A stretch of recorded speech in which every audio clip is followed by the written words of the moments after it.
एक बार की बात है, कुछ साइंटिस्ट ने मिलकर के एक बहुत ही इंटरेस्टिंग एक्सपेरिमेंट किया। उन्होंने क्या किया कि एक बहुत बड़ा सा पिंजरा लिया, उसके अंदर 5 बंदरों को रख दिया और वहां पर एक सीढ़ी लगा दी। उस सीढ़ी के टॉप पर कुछ केले रख दी। फिर उन साइंटिस्ट ने क्या किया कि जैसे ही कोई भी बंदर उस सीढ़ी पर चढ़ता केलों तक पहुंचने के लिए, तो ऊपर से ठंडे पानी की बारिश करने लग जाते। तो जैसे ही वो ठंडा पानी गिरता उस बंदर के ऊपर जो कि सीढ़ी पर चढ़ रहा था, वो फटाफट से नीचे आता तो पानी बंद हो जाता। फिर दोबारा से कोई और बंदर उस सीढ़ी पर चढ़ता उन केलों तक पहुंचने के लिए, दोबारा से यही होता। दोबारा से ऊपर से ठंडे पानी की बारिश होती, वो बंदर जैसे ही नीचे आता दोबारा से बारिश बंद हो जाती। तो बंदरों ने इसका मतलब यह निकाला कि जैसे ही कोई भी सीढ़ी पर चढ़ता है तो ऊपर से ठंडा पानी गिरता है। फिर उसके बाद में जैसे ही कोई भी बंदर उस सीढ़ी पर चढ़ने की कोशिश भी करता तो बाकी के बंदर सब इकट्ठे होकर के उसको पकड़ते, उसको मारते, उसको पीटते और उसको नीचे गिरा देते। फिर दोबारा कोई कोशिश करता, दोबारा उसके साथ भी ऐसा ही होता। फिर उन साइंटिस्ट ने क्या किया कि उन 5 बंदरों में से एक बंदर को उस पिंजरे में से निकाला और उसकी जगह एक नए बंदर को उस पिंजरे के अंदर डाल दिया।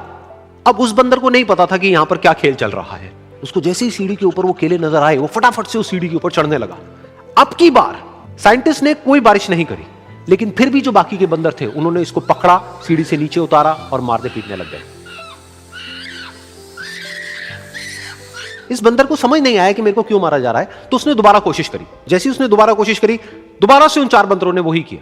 तो अब इस नए बंदर के दिमाग में क्या बैठ गया कि सीढ़ी पर चढ़ना मना है, अगर सीढ़ी पर चढ़ते हैं तो मार पड़ती है। उस सीढ़ी पर चढ़ना क्यों मना है और क्यों मार पड़ती है वो उसको नहीं पता था, बट उसके दिमाग में यह बैठ गया कि इस सीढ़ी पर नहीं चढ़ना है, ना किसी को चढ़ने देना है।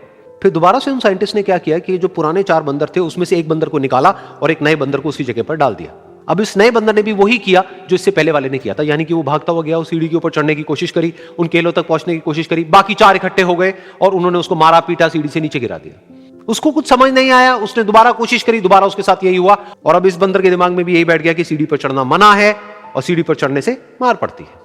फिर साइंटिस्ट ने एक एक करके जो पुराने 3 बंदर बचे हुए थे उसमें से भी एक एक करके उन बंदरों को निकाला और उनकी जगह पर 3 नए बंदर आ गए।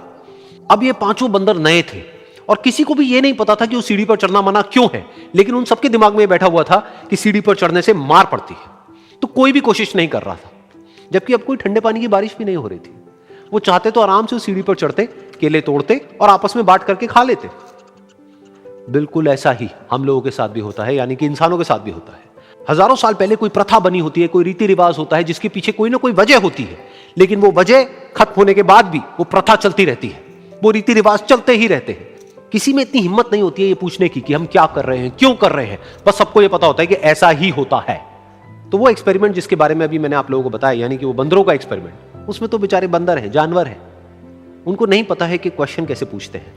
लेकिन अगर हम इंसान होने के बावजूद भी क्वेश्चन ना करें तो हमारे में और जानवरों में क्या फर्क है? सोचिए।